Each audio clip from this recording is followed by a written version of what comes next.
Versão audiodescrição do 2º Festival Solos do Pará, realizado no Auditório Maestro Wilson Fonseca da UFOPA, Universidade Federal Oeste do Pará, Campus Rondon, na cidade de Santarém, Pará.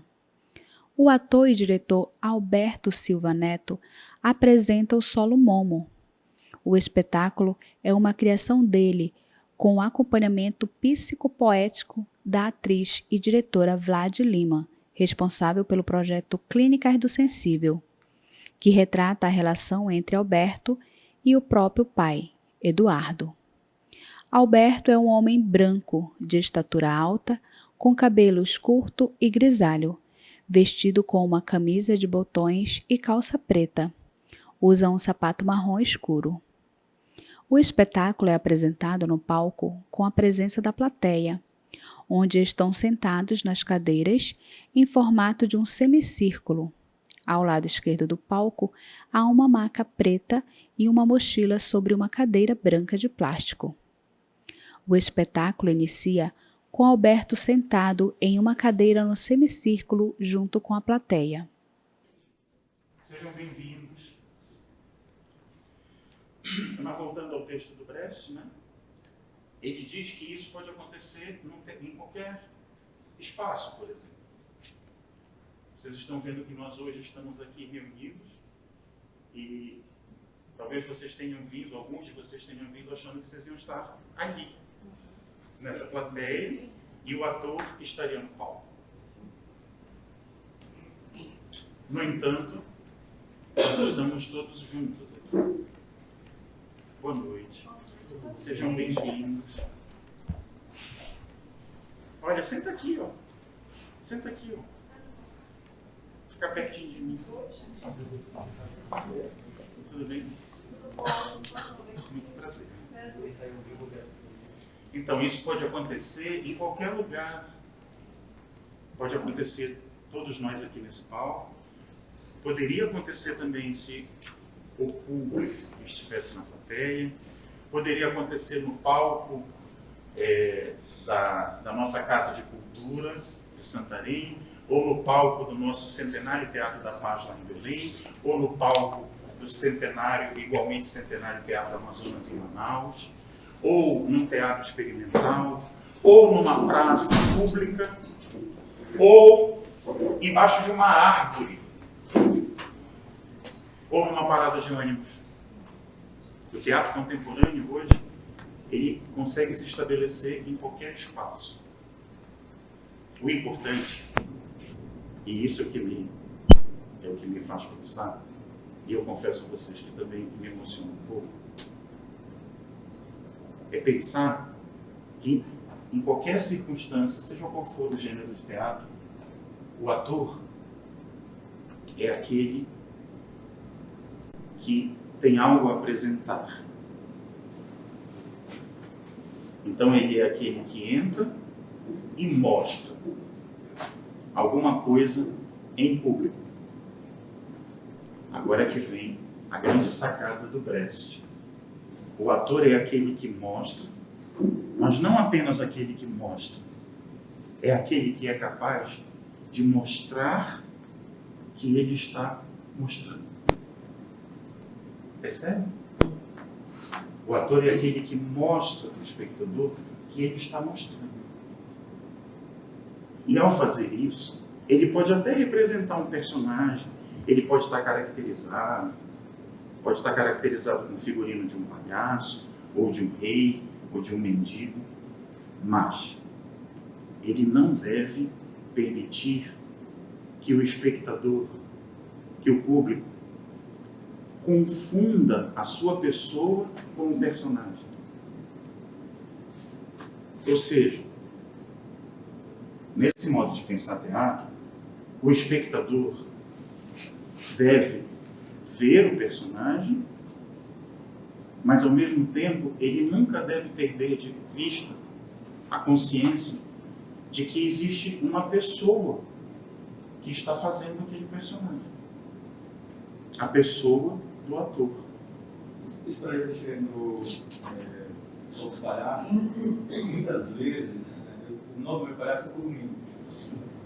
Se eu estou de palhaço, a pessoa chama de Dias, eu não vou olhar. Eu sou Curumim. Se eu estou de Dias e a pessoa chama de Curumim, eu não vou olhar. Porque é muito comum, principalmente para os palhaços, durante o dia a dia, você acaba assumindo o nome do teu palhaço no dia a dia. E aí gera exatamente essa confusão. Você não sabe quem é quem. Se eu agora sou o Dias ou se eu sou o palhaço Curumim. Como é que é o nome? Dias. Não é Curumim. Não,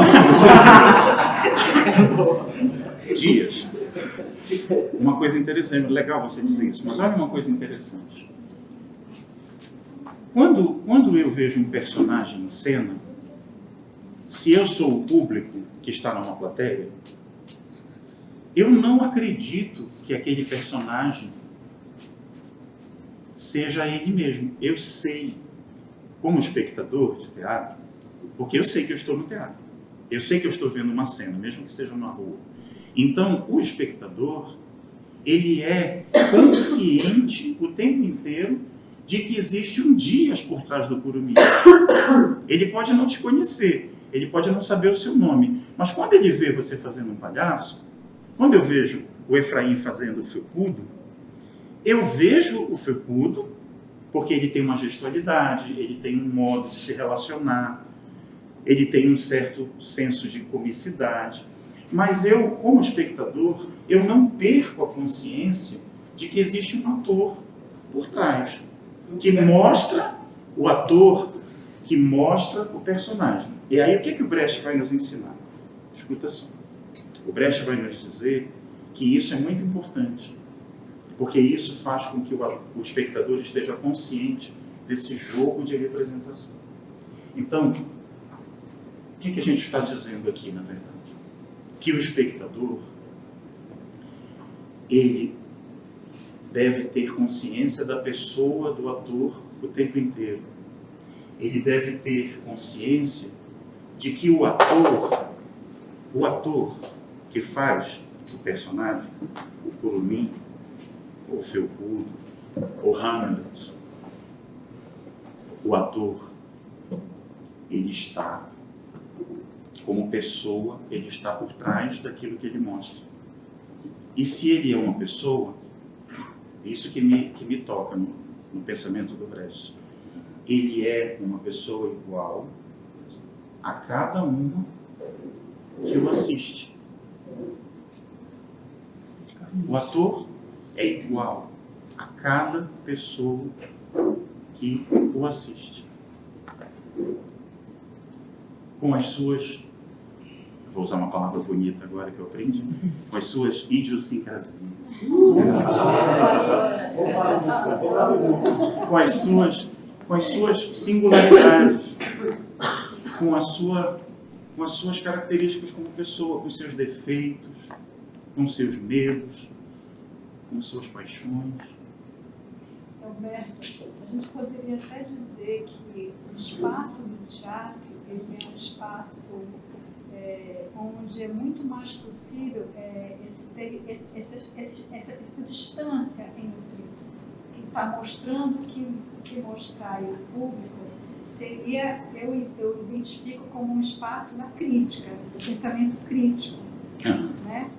Eu imagino que seja aí onde eu possa ter essa lucidez do papel que cada um tem ali naquele processo.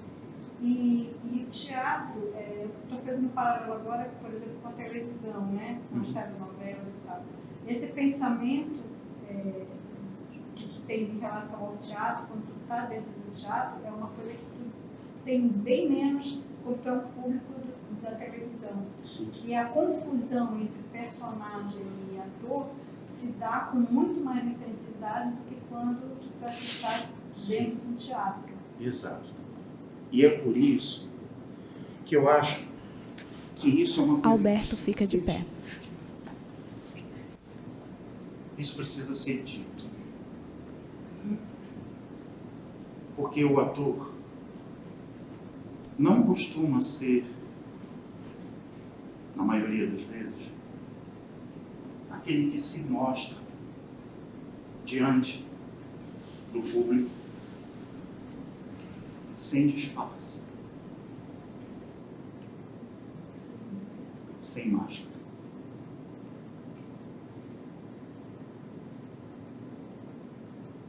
E aí, isso é uma questão que estabelece uma outra forma de uma relação com o público. Entende, Efraim? Por quê? Porque é aquele olho no olho que faz com que, quando o ator fala para um espectador, o espectador e todos compreendam que ele está falando como uma pessoa para aquela pessoa. Como, por exemplo, quando eu digo assim: olha, prestem atenção no que aquele que eu mostro vai fazer.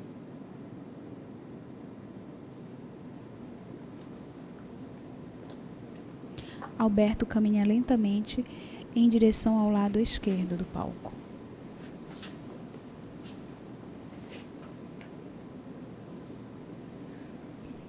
Fica por detrás da maca. Abre a mochila e retira uma pequena caixa de áudio.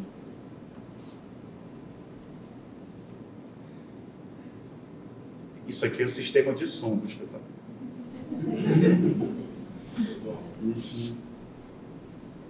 Deixa a caixa de áudio sobre a cadeira, retira o celular do seu bolso esquerdo da calça e os óculos do bolso da camisa. Tecnologia.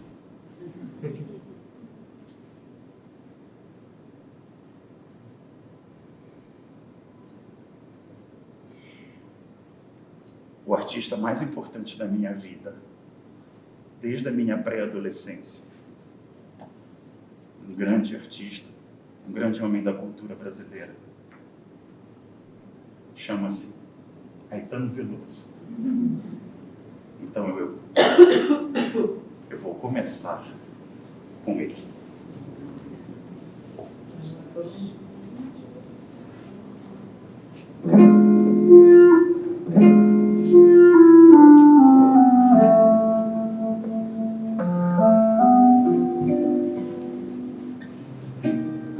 Deixa o celular no chão, abre outro bolso da mochila e retira folhas do jornal.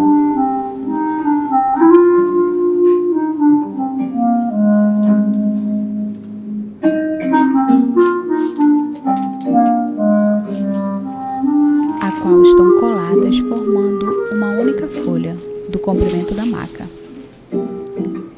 E deixa-a sobre a mesma.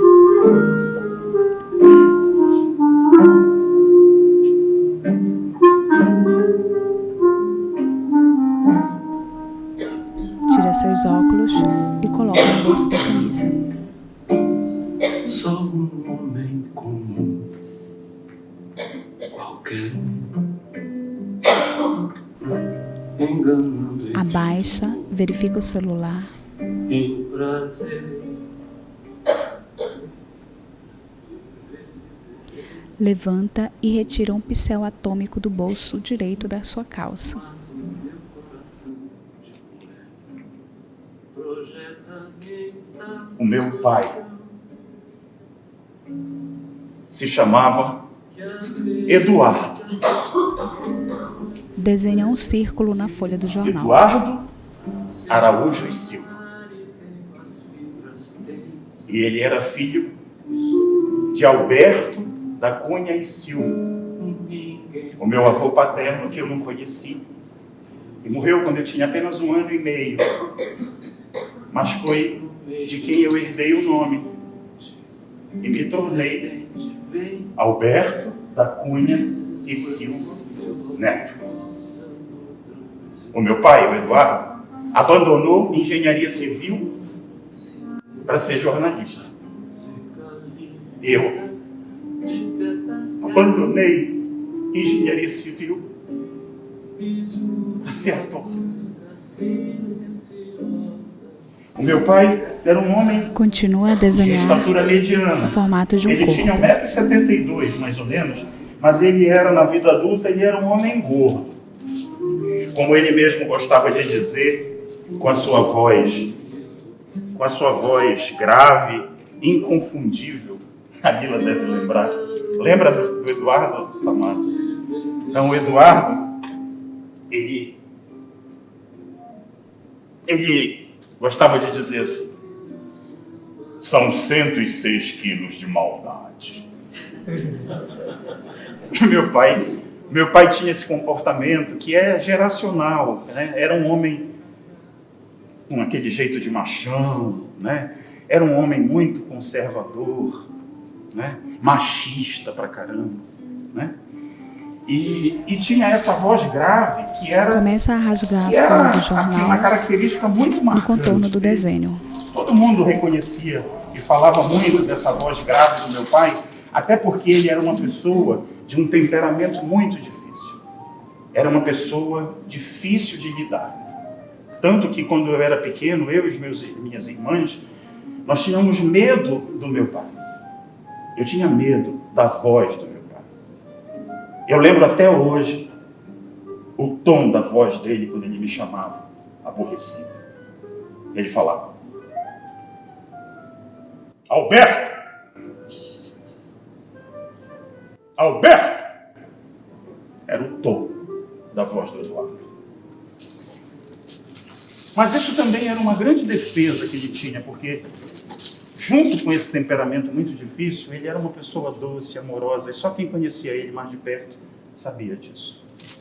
Mas ele tinha essa voz de uma forma tão marcante que quando eu fui fazer um espetáculo chamado A Vida é Sonho, de Caldeirão de la Barca, lá em Belém, em 1998, eu fui fazer um personagem chamado Rei Basílio, que era um rei absolutista, um homem autoritário, que para quem não havia regra nem lei.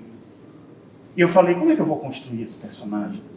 E aí eu disse: já sei, eu vou fazer a voz do Eduardo.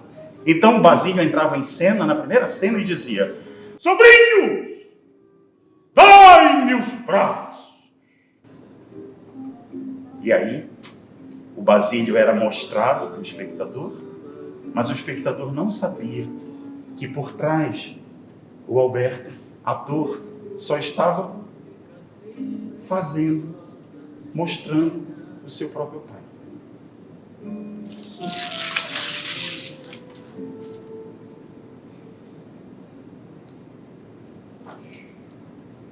E esse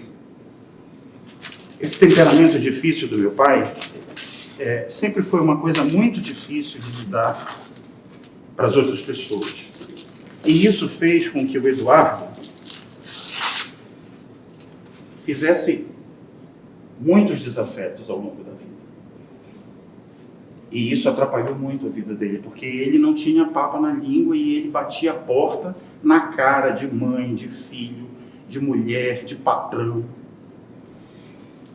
E isso não era a única coisa difícil para o Eduardo, porque o Eduardo, ele era uma pessoa que, além de ter esse temperamento difícil, era uma pessoa que tinha uma forma de encarar a vida muito difícil também de aceitar. Principalmente minha mãe, Sandra, porque ele se separou de minha mãe quando eu tinha 10 anos e as minhas irmãs eram menores. E ele nunca conseguiu dar conta das responsabilidades dele como pai, porque ele era um gastador.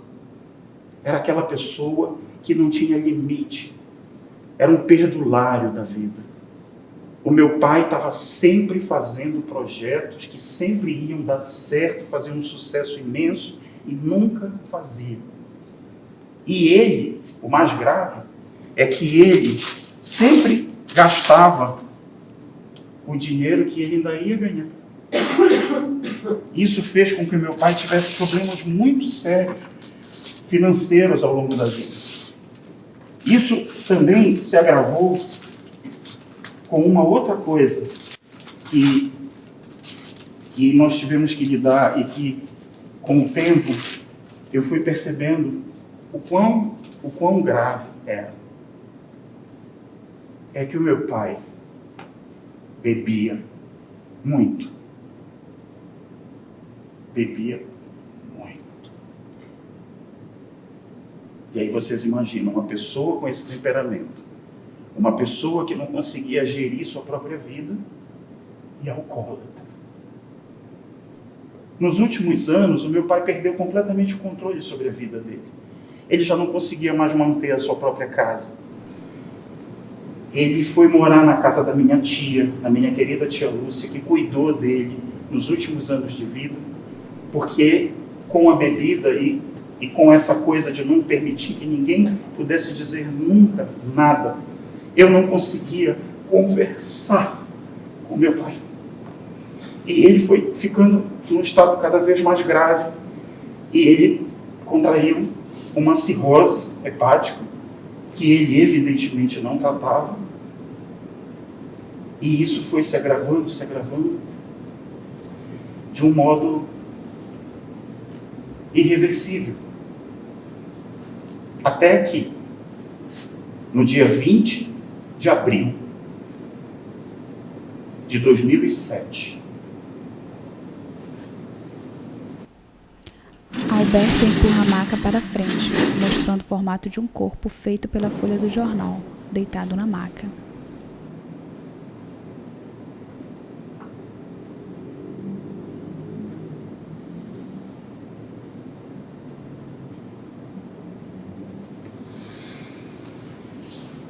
Tira os óculos do bolso, abre a mochila e retira uma folha dobrada de papel para ler.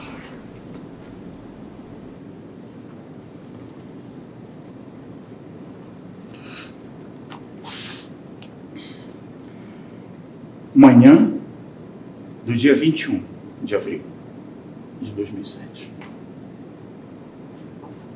Homenagem póstuma a Eduardo Araújo e Silva, por Alberto Silva Neto, ator e jornalista. Eu sei que vou te amar por toda a minha vida. Eu vou te amar em cada despedida. Eu vou te amar desesperadamente. Eu sei que vou te amar.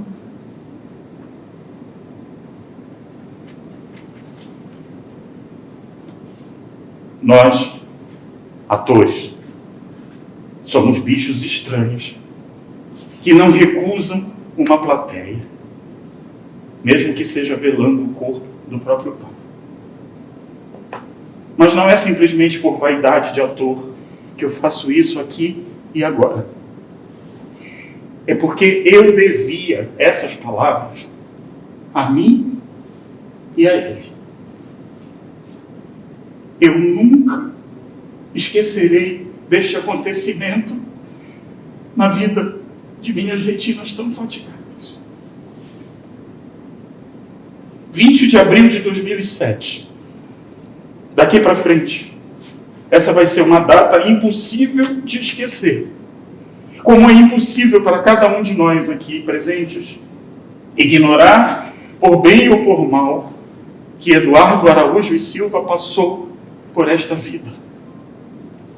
Como costuma dizer o meu amigo e também ator Cacá Carvalho, Eduardo Silva não veio para este mundo a passeio.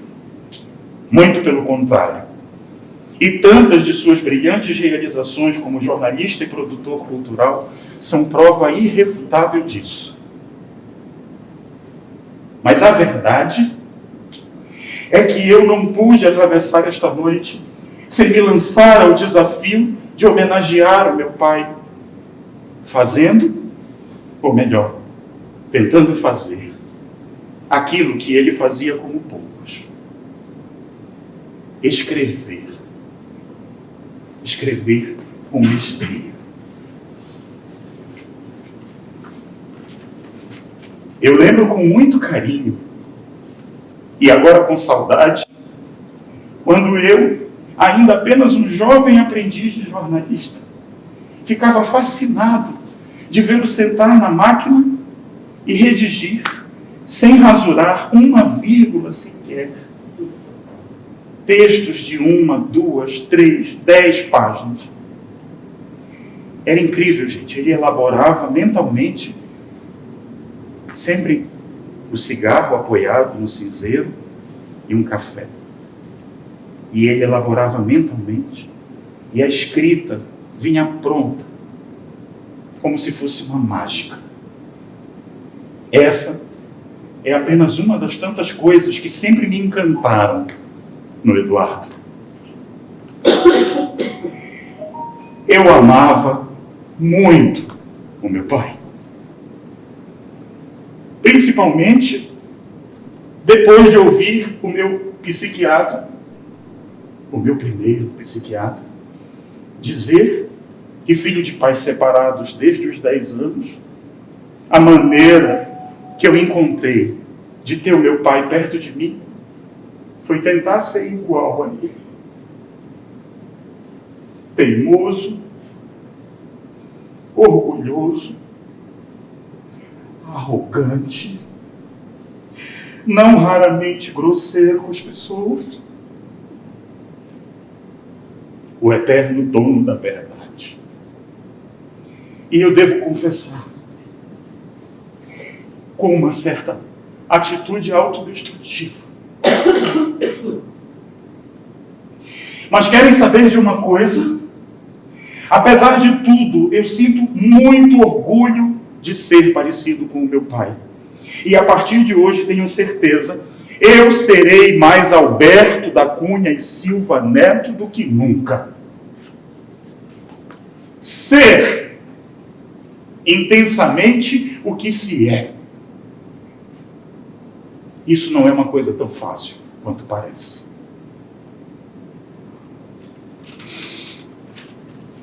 Quantas vezes eu tive vontade de chamar o meu pai para aquela conversa franca, sabe, que é como a gente diz, de homem para homem, e dizer para ele, certamente, muitas verdades dolorosas de ouvir, que eu nunca disse. Mas eu ia terminar, sem dúvida, dizendo o quanto eu o admirava e o amava. E agora, eu não posso mais.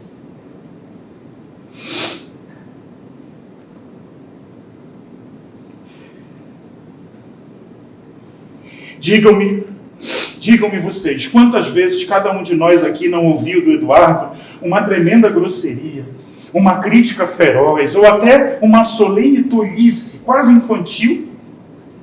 Mas quem de nós ainda assim não o amava?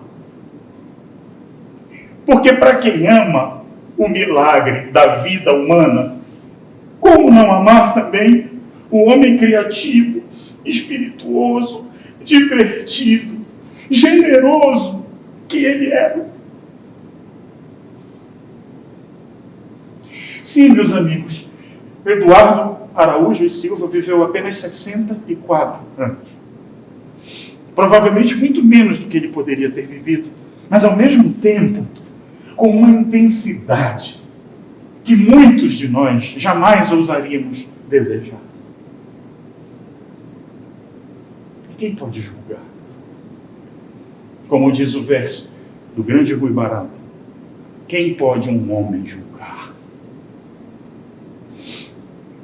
Agora ele se foi e eu lhes pergunto, e nós? E nós aqui?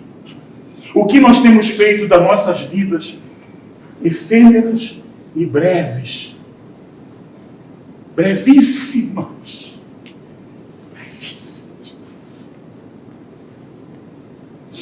Quantas vezes nós paramos os nossos afazeres alucinados, a correria da nossa vida ordinária, para pensar isso de verdade? Digo.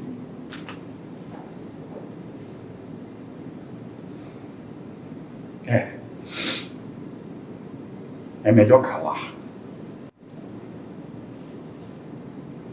Pois eu lhes digo uma verdade. Nenhum e nenhuma de nós aqui presentes tem sido melhor ou pior do que o Eduardo foi. Nenhum de nós.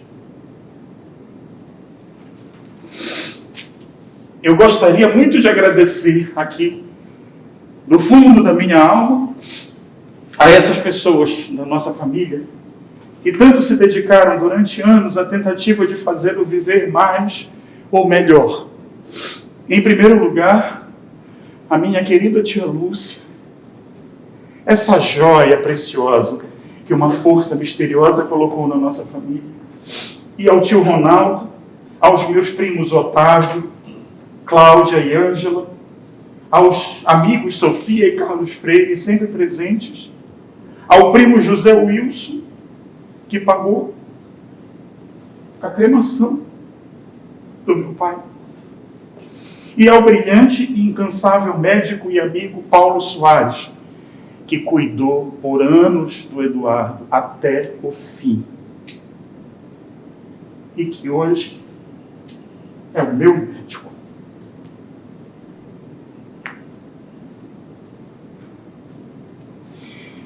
E aos meus irmãos Fernando, Camila, Flávia, que moram longe daqui, no Rio, em São Paulo, e que talvez hoje, pela primeira vez, estejam assistindo ao morro. E eu quero dizer para os meus irmãos o quanto eu amo vocês, o quanto eu sinto pela distância que eu me coloco de vocês. Talvez por ser tão parecido com o Eduardo, de um jeito que eu não queria ser, às vezes. A minha mãe Sandra, a todos, enfim, das famílias Araújo, Cardoso e Silva, e também aqueles que não carregam nenhum desses sobrenomes, mas a vida tratou de agregar às nossas famílias. Enquanto eu escrevia esse texto, durante a madrugada mais longa de toda a minha vida, eu olhava o corpo do meu pai e me perguntava: mas afinal, que mistério é esse da vida?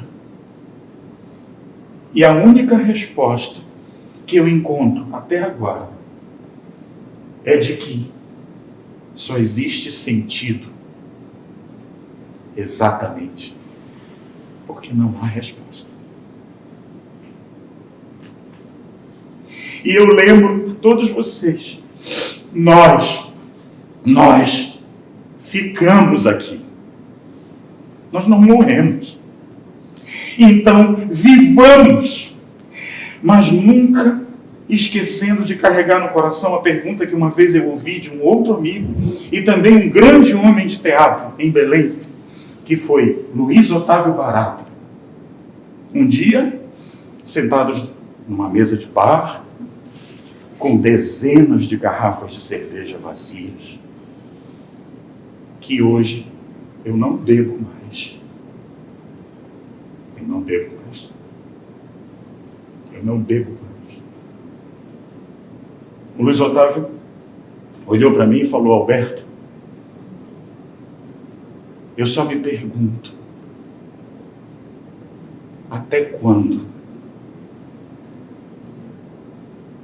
Até quando?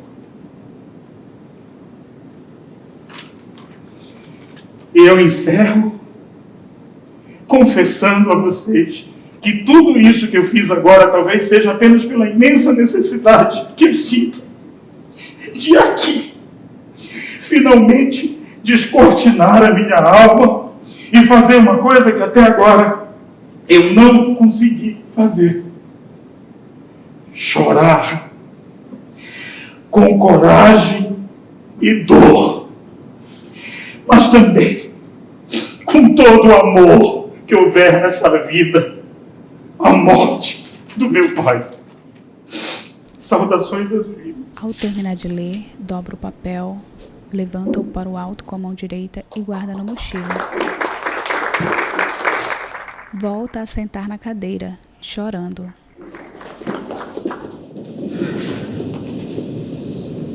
É consolado por um homem que o abraça.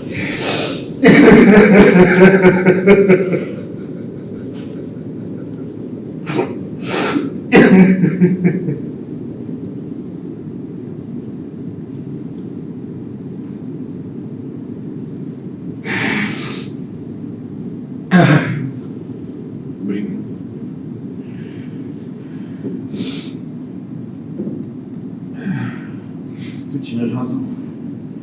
Acho que eu sou emotivo. Por isso que eu estou aqui do teu lado.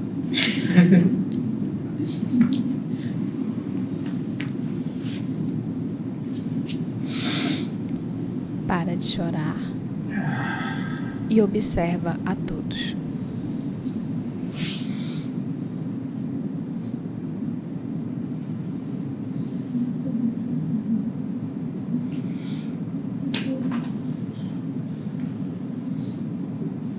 Verdadeiro teatro sempre me pareceu o exercício de um ato perigoso e terrível, onde, aliás, a própria ideia de teatro e de espetáculo se elimina.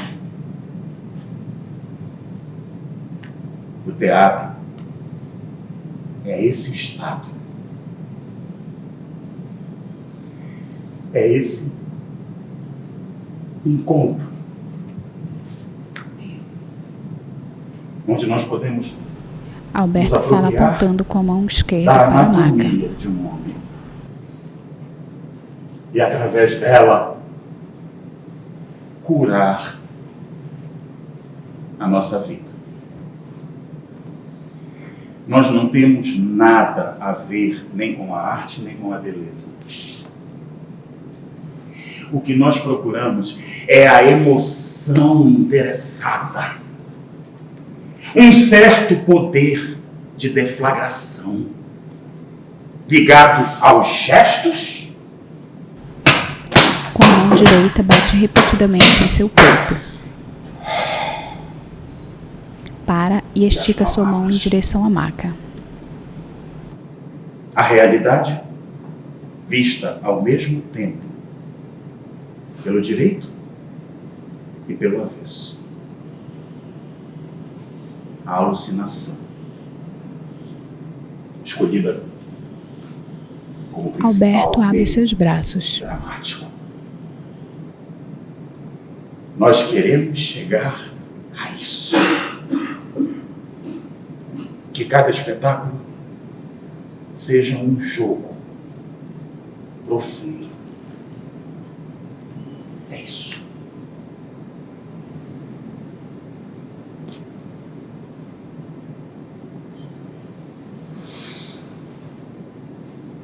Levanta e segue para perto da maca. Vira para a posição inicial.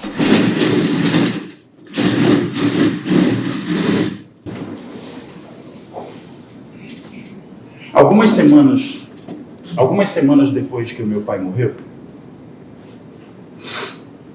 a minha tia Lúcia, queridíssima tia, irmã dele, me entregou a minha herança. Uma televisãozinha velha de 14 polegadas e uma pasta. E nessa pasta, eu estava contando ali para ele ainda agora, havia muitos papéis, porque ele guardava os recortes das colunas, dos textos que ele publicava na imprensa, dos quais ele se orgulhava muito, e também textos de jornalistas que ele admirava muito, como, por exemplo, Lúcio Flávio Pinto. Mas por baixo desses recortes de jornal tinha um envelope amarelado, velhinho. E aí eu abri esse envelope e aí eu encontrei, veja, eu encontrei cartas trocadas entre o meu pai, Eduardo, e o meu avô, Alberto. Eu não conheci na década de 1960. Cartas que têm 60 anos, datilografadas, e o meu avô corrigia à mão. Então, pela primeira vez, eu conheci a letra do meu avô.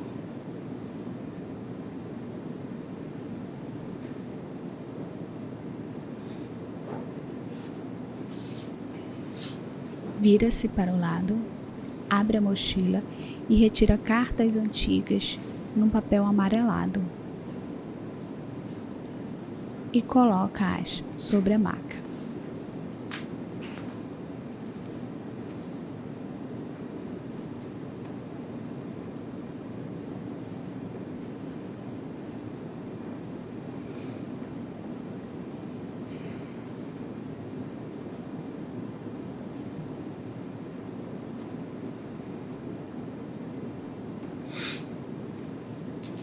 Eu preciso contar para vocês rapidinho qual foi a circunstância dessas cartas. O meu pai tinha 23 anos, ele tinha passado no curso de engenharia civil na PUC do Rio de Janeiro. E o meu avô e a minha avó, apaixonados pelo Eduardo, foram morar no Rio só para acompanhar o filho cursando o curso que para o meu avô era o grande sonho, ver o filho engenheiro. E o meu pai estava onde? Estava por Belém, Manaus, aprontando, gastando, se envolvendo em projetos mirabolantes que nunca davam certo, ou seja, estava sendo Eduardo Silva.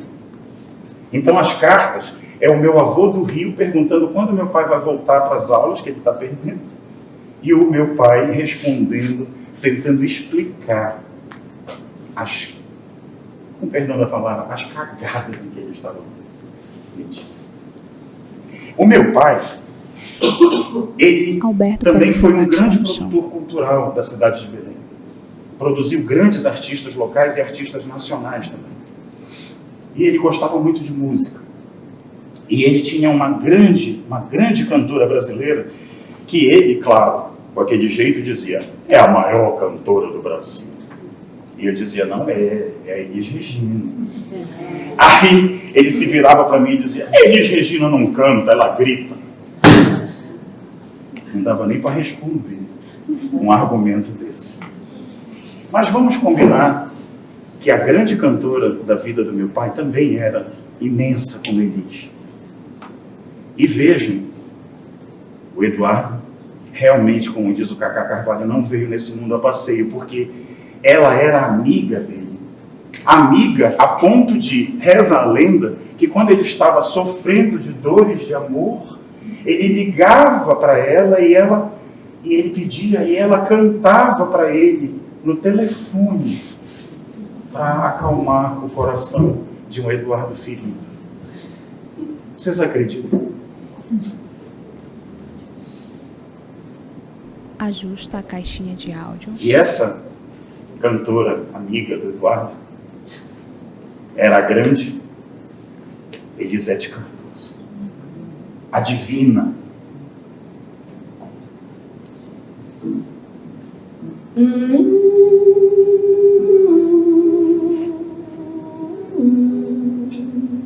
Deixa o celular sobre a maca.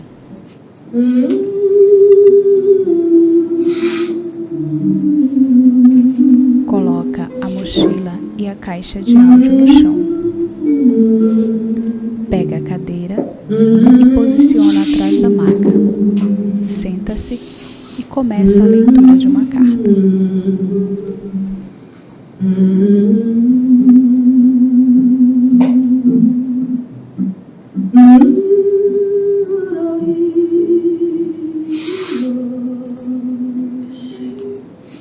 A primeira cartinha foi escrita pelo meu avô do Rio e diz assim: Rio, 16 de março de 1966. Meu filho, aí vai com as assinaturas devidamente reconhecidas o documento que devolveu.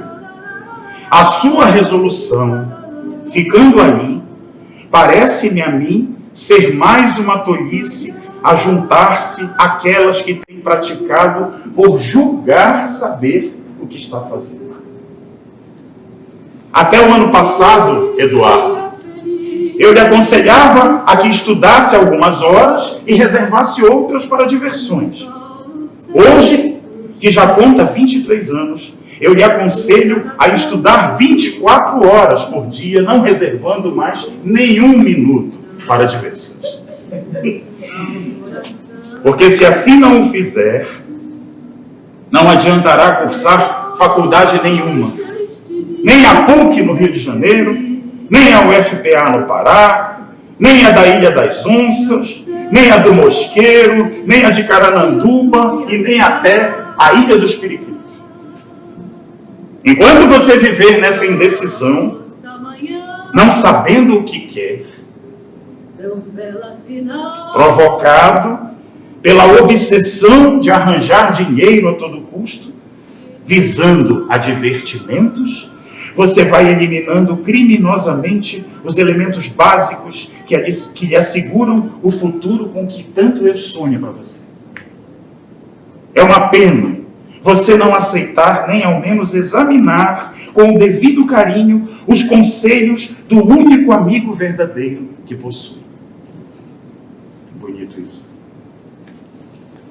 O ano letivo, Eduardo, quer aí, quer aqui, começou no dia 7 do corrente. O que importa dizer, já está você perdendo cerca de 15 aulas. Convenhamos ser isso um mau começo. Por oportuno, devo lembrar-lhe que se os meus conselhos, sempre amigos, e no caso mais do que certos, tivessem sido ouvidos, pelo menos as matérias do primeiro ano em regime de dependência já não seriam mais um problema. Acredite que eu não teria a intenção de tecer esses comentários, não fosse a minha condição de pai, que preza a seu filho, obrigar-me a fazê-lo. Do seu pai, Alberto. Deixa a carta lida e pega outra.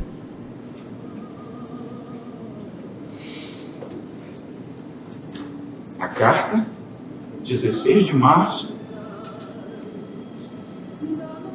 O Eduardo já responde lá para agosto. 16 de agosto de 1966. Querido pai, há muito venho pressentindo que lhe daria um grande aborrecimento. Fui otimista, pois houve coincidência e infelizmente sou obrigado a dar 2 de uma só vez. Eu espero que compreenda que só os amigos, e principalmente o melhor dentre eles, são obrigados a ouvir os nossos problemas e, se realmente forem amigos, tentarão ajudar os seus equacionamentos e achar as suas soluções. Isso eu espero do Senhor, porque acredito que minha vida signifique mais do que apenas uma preocupação. Percebeu? Eduardo. Mas olha só, aí começa a ladainha do Eduardo. Eu ouvi muito, mas eu não sabia que tinha começado tão jovem. Desde que aqui cheguei, meu pai, eu nada pude produzir, pois a minha sociedade com o Bazinho e com o Esperante, agora me digam se pode dar certo, uma sociedade com sócios com esse nome, Bazinho e Esperante, foi uma ilusão, que eu explicarei pessoalmente. Nos 8 meses que aqui estou, querido pai, eu apenas gastei. E praticamente nada recebi, o que me levou a levantar dinheiro em bancos num montante de 2 milhões de cruzeiros. Aí, entre parênteses, parcelado menos de 200 mil por mês. Com esperanças que um bom negócio me proporcionasse a liquidação dessa dívida. Como o primeiro vencimento se aproximasse, eu fui a Santarém. Até me emocionei. Fui a Santarém, em Manaus, vender cotas do shopping center que ora se constrói em Belém. As vendas foram muito boas em Santarém, mas, para acúmulo do azar, eu recebi um dinheiro à noitinha e eu guardei no quarto, porque o hotel não tinha cofre. E o mesmo foi roubado, juntamente com um jogo de canetas Parker que eu havia comprado antes da viagem e toda a minha roupa. Como a passagem para Manaus já estava comprada e o avião saía no mesmo dia, embarquei para Manaus com vistas a tentar recuperar tudo. Eu tinha então os trocados em Belém depositados em banco. Aí pedi que me remetesse, o que demorou bastante, tendo eu ficado sem comer 4 dias. Quando encontrei Dona Luci, que me emprestou os 90.000 cruzeiros que já deve ter cobrado do senhor. Eu tentei vender as ações em Manaus, mas a cidade havia sido vítima de vários engodos e só uma única cota consegui vender. Eu voltei de FAB. 8 horas e meia de viagem. Apesar do Ronaldo ter enviado passagem pela Paraense, mas como os aviões saíam quase no mesmo horário, optei pela FAB. Meu querido pai, o meu prejuízo total foi de 850.000 cruzeiros com a viagem, pois a maior parte do dinheiro não era minha. Como vê, a não ser a loteria ou a sua ajuda, podem me tirar dessa situação.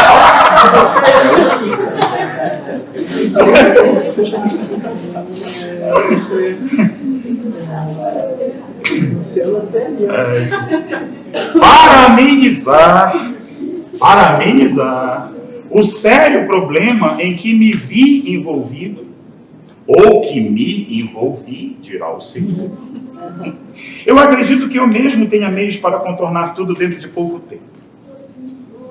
Mas vem agora, querido pai, a parte que eu gostaria. Em palavra de honra, eu fiz o que me foi humanamente possível para evitar, de não confessar nunca. Minha carreira não é a engenharia. E os anos que eu insisti foram motivados pela minha covardia em externar-lhe a minha convicção. Só agora vejo o tempo que perdi. Poderia ter escolhido qualquer uma outra profissão e ainda o farei. Meu pai, meu querido pai, a maneira fria, melhor dizendo, aparentemente fria, com que conduzi esta carta, me deixa, entretanto, trêmulo e de mãos e olhos úmidos. Talvez uma morte rápida fosse uma solução suave. Não vai, mas o apoio que eu acredito obter do Senhor pode fazer retroceder o tempo e tornar a minha vida uma vida sem sonhos. Eu imagino que sempre se considera o único preocupado. É um engano tremendo, Alberto. Saiba que ainda ontem eu deitei à meia-noite e ainda ouvi, sem pregar os olhos, os sinos de uma igreja qualquer bater as 4 badaladas, marcando hora. 6:30 da manhã já estava de pé, recorrendo às pessoas mais próximas para contornar os problemas mais urgentes. Perdoe-me, mas só espero a sua compreensão e ajuda. Telegrafe, comunicando se tem possibilidade de enviar-me 2 milhões de cruzeiros. E se dentro de um mês eu posso contar com mais 1 milhão, que talvez eu não venha a precisar. Caso positivo, estarei no Rio assim que receber sua mensagem. Perdoe-me mais uma vez e abençoe seu filho, Eduardo. Deixa a carta lida e pega outra novamente. Vovô Alberto respondeu 3 dias depois. Está pensando? Foi o tempo da carta chegar, né? Belém, Rio. Chegou e ele respondeu. Aí o vovô Alberto escreve esta pérola. Rio, 19 de agosto de 1966. Meu filho, recebi a sua carta de 16 do corrente, a qual, como era natural, me causou profunda decepção. E mais do que isto, pelo bem que lhe quero, feriu-me brutalmente. Devo confessar-lhe, e o faço constrangido, que ante o que nela está contido, eu perdi um pouco da grande confiança que sempre tive em você. Certa vez, Eu lembro-me bem, em um elevador, você me declarou, quando eu lhe fiz algumas observações a seu respeito, que você não tinha força de vontade. Depois disso, eu passei a lhe observar atentamente e cheguei à conclusão que você, infelizmente, não mentiu. Como seria bendita a mentira nesse caso, Eduardo? Porque, evidentemente, a base principal das conquistas e das vitórias da vida é, sem dúvida nenhuma, a força de vontade. Sem ela, nada feito. Em que pese você se julgar infantilmente o homem perfeito, você, como todos os seus semelhantes, variando de indivíduo, tem muitas outras imperfeições, além da falta de vontade, que reputo primordiais na vida de um homem. Vejamos. Letra A.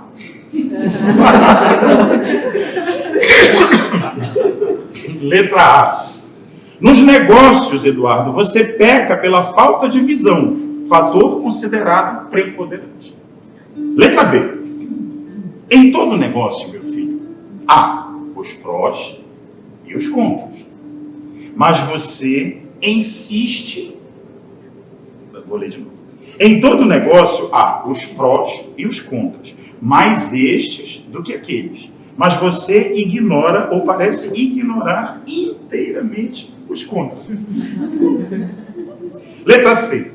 Em razão disso, antes de você colher os pseudos frutos, gasta-os superfluamente por conta. Resultado, nem fruto, nem lucro, mas apenas isto, dívidas. Letra D. Diz o provérbio, mais vale um pássaro na mão do que dois voando. Mas você, estranhamente, sempre prefere os dois voando. Letra E. A confiança se inspira, meu filho, não se impõe à força. Não importa que você se considere íntegro, o que importa é que você o seja como de fato o é, e os outros o considerem. Letra F. Você precisa acabar com esse negócio de se achar perfeito e querer impor isso às pessoas com quem convive e lida. Para princípio de conversa, meu filho, ninguém é perfeito neste mundo.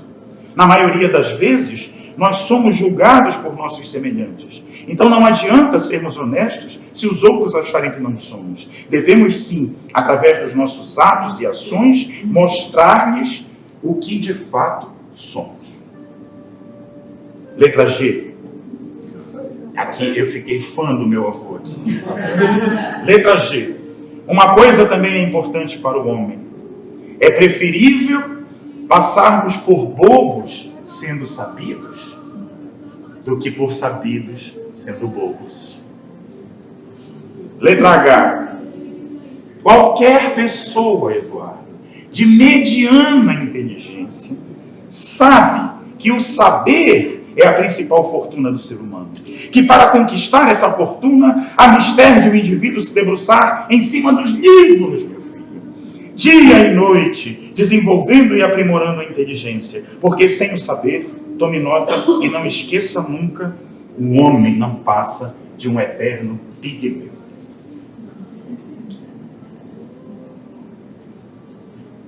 Letra I.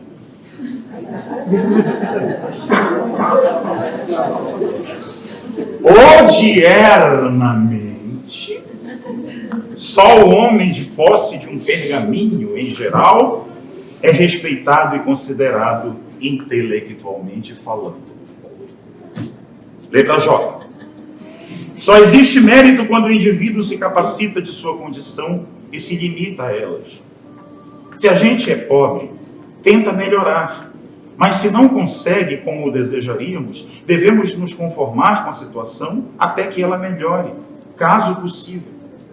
Ser pobre, Eduardo, não é defeito nem desdoro. A maioria o é. É preferível ser rico de predicados, de saber, do que de bens materiais, isto é, dinheiro. Letra K.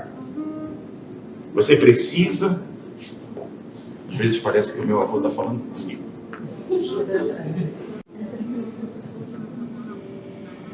Você precisa ser menos egoísta e pensar, ainda que seja um pouco, na dor que os seus erros possam causar aos outros. Aqueles que lhe estimam muito e dos quais ainda depende. E finalmente, letra L. Largue tudo o que for supérfluo ou que possa de alguma maneira atrapalhar os seus estudos e dedique-se de corpo e alma a eles. Só assim você terá mais depressa do que pensa um futuro promissor e feliz. Eu lembro-lhe mais uma vez, por oportuno, que o arrependimento nunca vem antes, só depois. Eu creio, Eduardo, fazendo estes comentários, que fui um tanto rude com você. Mas é certo que entre amigos deve haver sinceridade e quando há, em geral, a rudeza se faz presente. A rudeza, meu filho, talvez seja a verdade disfarçada. E todos sabemos que a verdade é dura. Estou tentando conseguir o dinheiro que você mandou pedir-me. Nunca, meu avô era funcionário público, nunca, em tempo algum, eu tive tal quantia em minhas mãos. 2 milhões de cruzeiros é muito dinheiro, Eduardo. Como vou consegui-lo, não sei. Mas vou tentar. E se eu conseguir, você deixará de ouvir, sem pregar os olhos, os sinos de uma igreja qualquer bater as 4 badaladas, marcando hora. Mas outro alguém, não tenha dúvida, o substituirá. Que Deus o abençoe, do seu pai, Alberto.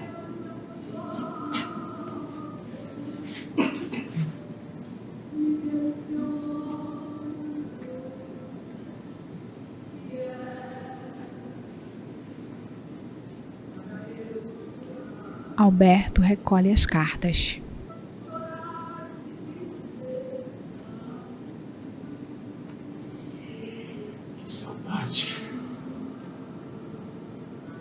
Saudade de mim. Nunca disse isso.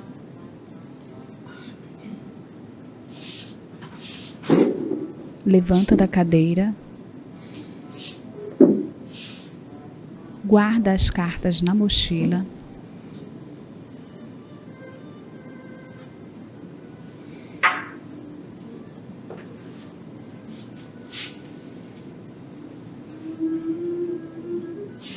pega o celular e vira a maca.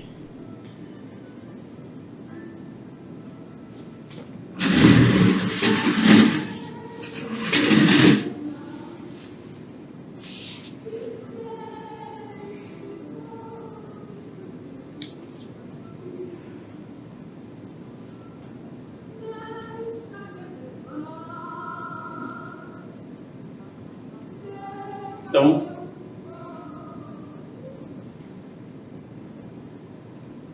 para o Eduardo e para mim mesmo, já que é da Elisete que ele gosta. Todos acham que eu falo demais e que ando bebendo demais, que essa vida agitada não serve pra nada, andar por aí. Deixa o celular e os óculos sobre a cadeira. carimbar. Dizem até que ando rindo demais e que conto anedotas demais, que eu não largo Alberto caminha em passos lentos. meu carro correndo, chegando no mesmo lugar. Para, Ninguém sabe, pega em seus braços a folha do jornal com o molde de um corpo. Vou passar minha vida Abraça-o. esquecendo você. E a razão por que vivo Lentamente, vai amassando a folha de jornal em prantos. É porque ando triste, ando triste demais. E é por isso que eu falo demais. E é por isso que eu bebo demais. E a razão por que vivo essa vida agitada demais é porque meu amor por você é imenso. O meu amor por você é tão grande. É porque meu amor por você é enorme demais. Deixa o molde em forma de uma bola de papel e vira-se de costas.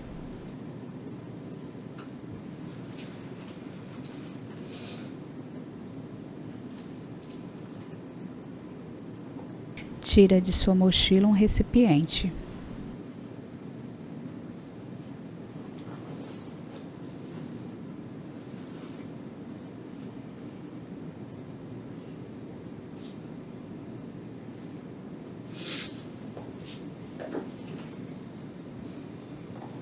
Coloca-o em cima da maca e deixa a bola de papel dentro dele.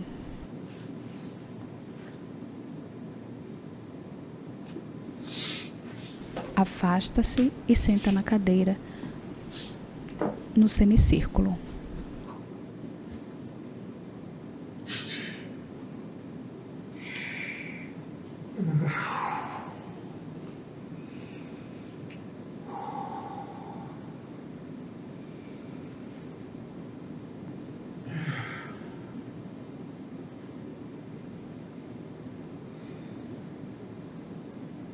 Abre os braços, Nós queremos chegar a isso. aponta para o recipiente em cima da maca. Que cada espetáculo seja um jogo profundo. Não é ao espírito ou aos sentidos dos espectadores que nós nos dirigimos, mas é a toda a sua existência. A do espectador e a nossa. Nós arriscamos a nossa vida no espetáculo que acontece em cena. Se não tivéssemos o sentimento nítido e profundo de que uma parcela da nossa vida está empenhada em cena, não teria mais sentido levar adiante a experiência. O espectador que vem ao nosso teatro sabe que vai se submeter a uma cirurgia de verdade, onde não apenas o seu espírito e os seus sentidos, mas a sua carne está em jogo. Alberto tira seus sapatos Espectador. e meias. Que vem a este teatro deve estar convencido de que nós somos capazes de fazê-lo gritar. Fica de pé e caminha em direção à maca.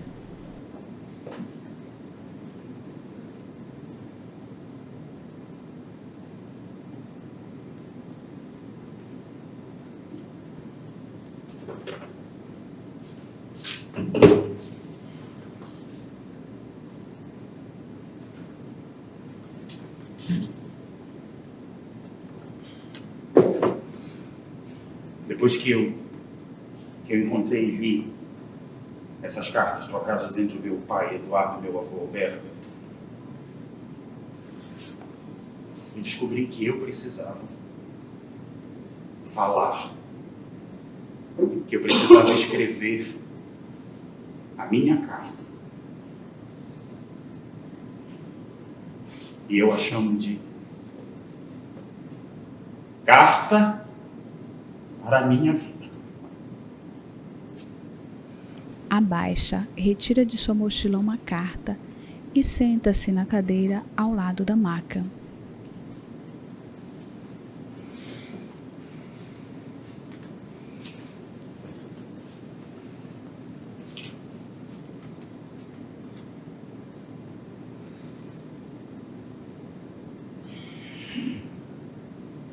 Se escrevo o que sinto, é porque assim eu diminuo a febre de sentir. Inexprimível e sem nome é aquilo que atormenta e delicia a minha alma e provoca a fome das minhas entranhas. Não possuímos mais que nossas próprias sensações. A inconsciência é o fundamento da vida. O coração, se pudesse pensar, pararia.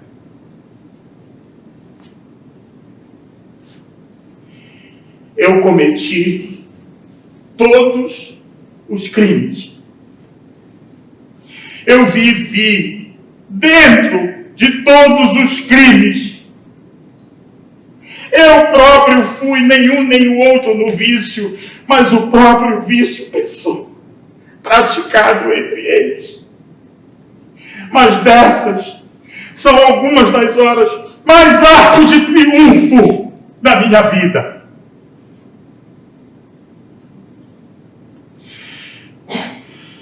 Eu me multipliquei para me sentir. Para me sentir. Eu precisei sentir tudo. Porque tudo em mim é a tendência para ser a seguir outra coisa. Uma impaciência da alma consigo mesmo, como um garoto inconveniente. Um desassossego, sempre crescente e sempre igual.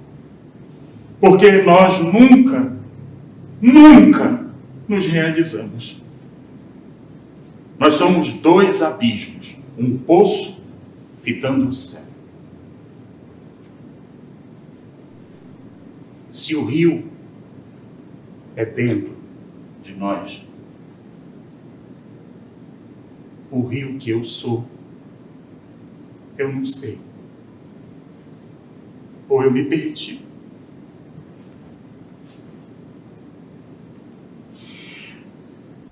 Eu nunca Alberto aprendi bate na carta a existir. e joga no chão. A minha vida é como se me batesse com ela.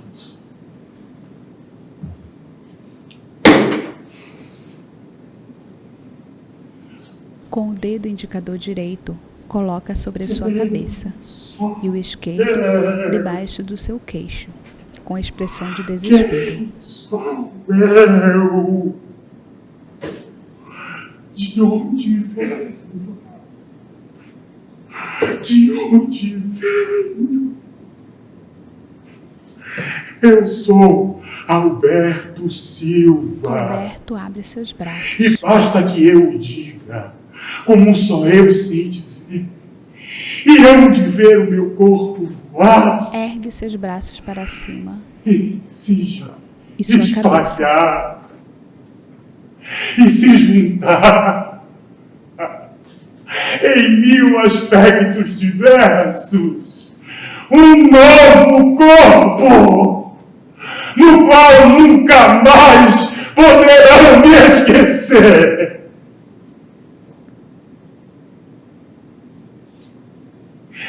Eu sou meu avô, meu pai e eu mesmo. Eu estou sempre morto. Mas um vivo morto. Um morto vivo! Eu sou um morto sempre vivo! A tragédia em cena já não me basta. Eu quero transportá-la para a minha vida. Eu represento totalmente a minha vida. E onde as pessoas procuram obras de arte, eu quero mostrar o meu espírito. Eu não concebo mais uma obra de arte dissociada da vida.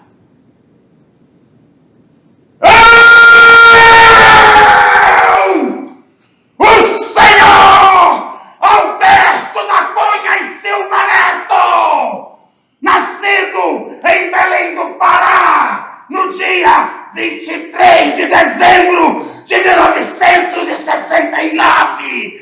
Eu sou Satã e eu sou Deus.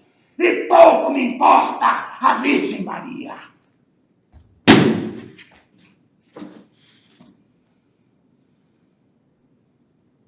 Tava de nação! Tal ela, Caraíla! Ela!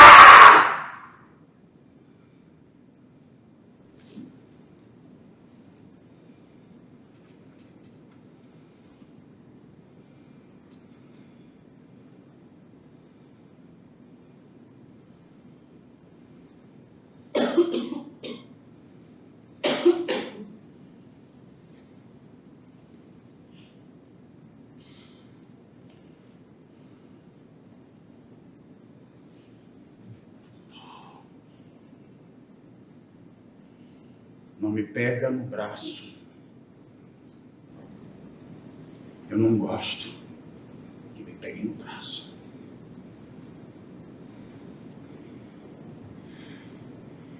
Eu sou sozinho. Eu já disse. Eu sou sozinho. Me deixa em paz.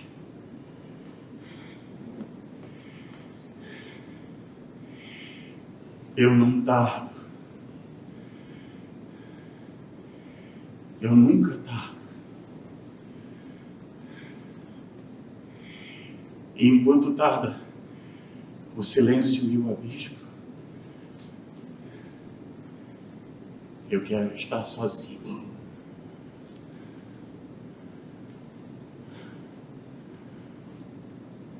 A morte espacial que me ilumina.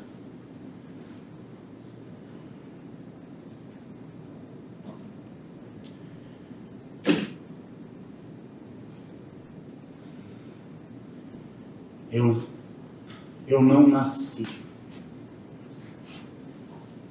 Eu não morri.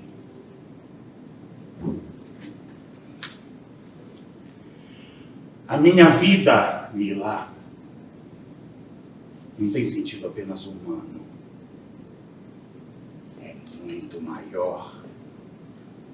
É tão maior que em relação ao humano não tem o menor sentido.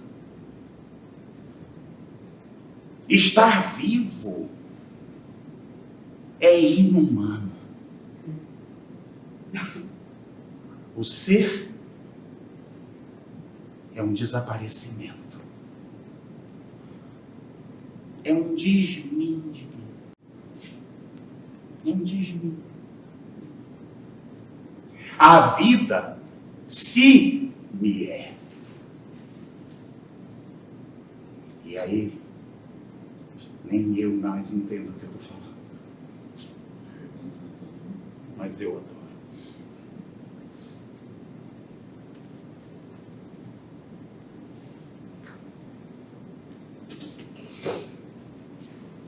Levanta e encosta a maca na parede.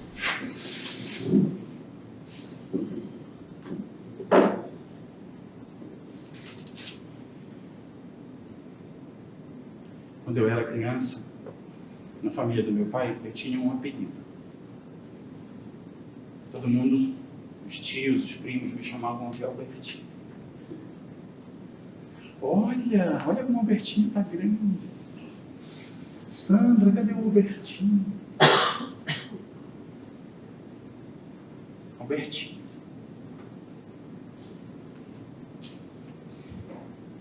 Talvez esse apelido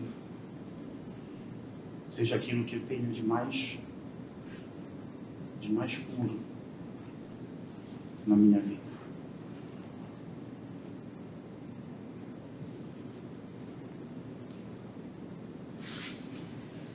Abaixa e retira de sua mochila um porta-retrato com uma fotografia preta e branca de um menino e deixa sobre a maca.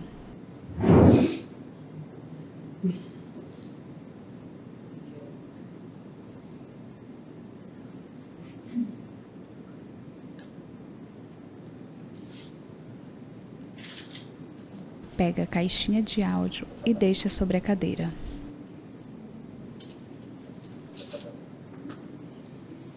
Eu comecei esse ato com Caetano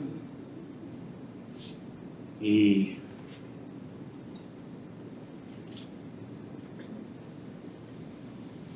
depois de muitos anos eu descobri um grande homem da cultura, um grande compositor, que hoje para mim já é um xamã.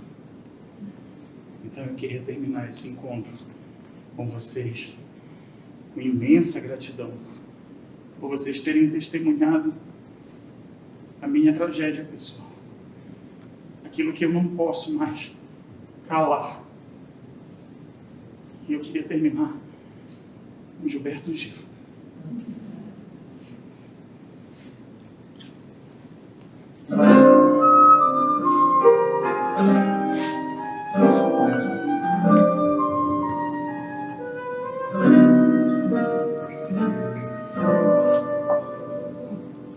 Entre a célula e o céu, o DNA de Deus, o quark e a Via Láctea, a bactéria e a galáxia. Retira um isqueiro do bolso da sua calça. Entre agora e o Olha fixamente para o recipiente sobre a maca. a lua e o magneto, entre a estrela e o elétron, entre o Retira o papel e começa a queimá-lo. eu, um cosmos em mim só, um átomo de pó, assim do Yang ao Yin. Eu e o nada não, o vasto vão, do espaço até o espinho, do sem fim além de mim, ao sem fim a quem de mim, bem de mim.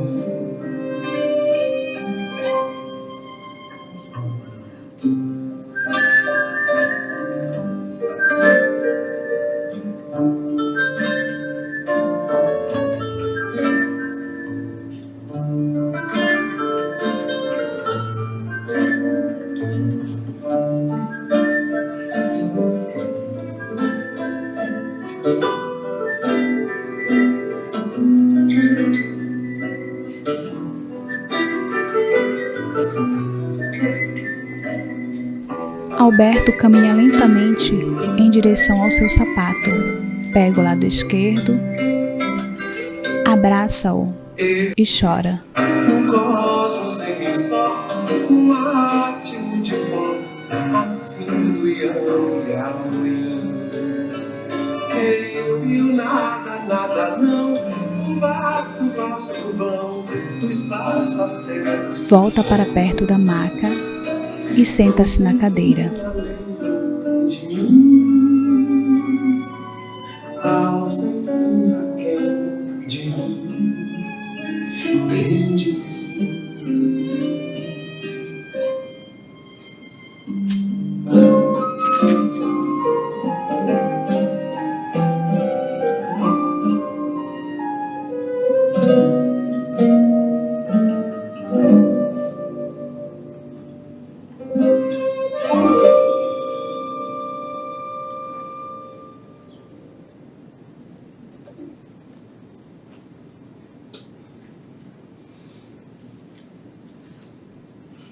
Deixa o sapato no chão.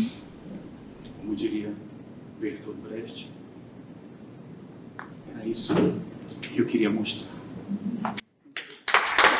Fim do espetáculo.